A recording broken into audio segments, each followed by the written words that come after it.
Day 2 of the NHL entry draft in Chicago. Much like day 1, the wheeling and dealing between teams overshadowing the actual draft picks themselves. Yesterday, we saw big names like Derek Stepan and Artemi Panarin changing addresses. Today, Travis Hamonic was also on the move. He is heading to Calgary. Yes, the Flames making a splash today, receiving Hamonic and a conditional 4th-round pick. In exchange, the New York Islanders will get Calgary's 1st and 2nd-round picks next season, plus a conditional 2nd-round pick. We like it on paper. At the end of the day, it's like a lot of things. We're a long way. Paper and reality are always two different things, but we like how it looks. And I think that the skill set too. If you look at really at the 3 guys there with Brody and Hamilton and Gio, they move pucks. They bring. And Travis does too, but I think he brings a little edge. I think there's some versatility in the group now. There's some. He checks a lot of boxes for us. At the end of the day, you pay a price. You got to give to get, and you hate paying the price. Well, Hamonic has spent his entire 7-year career with the Islanders, scoring 26 goals, adding 120 assists. He also has 452 penalty minutes in 444 career games. For more on today's move, let's hear from Sean Reynolds, who's in Chicago. Joined now by John Shannon. And John, Brad Treliving in just his 3rd year as the Calgary Flames general manager. And boy, oh boy, he sure knows how to make a splash on draft day. 2 years ago, flashback, Dougie Hamilton goes from the Boston Bruins to Calgary, the defenseman who had a fantastic year this year. It's no different this time around with the Travis Hamonic trade.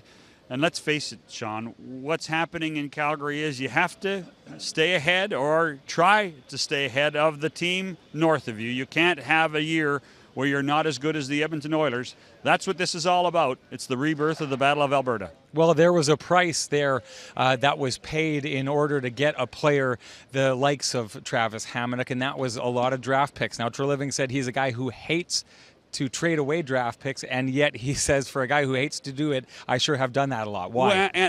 Well, I think the lessons he learned from the Hamilton deal. Dougie Hamilton was a 50-point guy on the blue line. He's been playing very well with Mark Giordano. And you know what? They gave up 3 picks for him. So you can't be afraid of trying to improve your team any which way. And it's a guy that's going to help you right now. We're not like at the rest of the draft. We're not waiting for 3 or 4 years for a guy to perform. The other thing is cost efficient. Under $4 million a year for the next 3 years for Hamonic. So when you look at draft history, when you look at giving away draft picks, this makes a ton of sense for the Calgary Flames. People were expecting this to be a very busy draft, a lot of trades. Not as much in the end as people thought it would be. Why? Well, I think George McPhee set the price so high for players and for draft picks. So you come out of the expansion draft in Las Vegas, then you have this week, general managers are not going to give players away. What's going to happen now is everybody's going to go back home, take 7 days to discuss it, to talk about it, then free agency, and then, and only then, I think after July 1st, will we start seeing a bit of movement of these defensemen. Dion Phaneuf, potentially. Mark Methot, potentially. Key guys that are going to move, if in fact they do move. I'm not suggesting Phaneuf's a done deal at all. Phaneuf wants to stay, and Pierre Dorion says he wants him to stay, but teams are calling on him, and you know that's a fact when it comes to July. Well, that is the beauty of this time of year. Just as the action seems to wind down at the draft, you just have to wait 1 week for it to pick up back all over again on July 1st.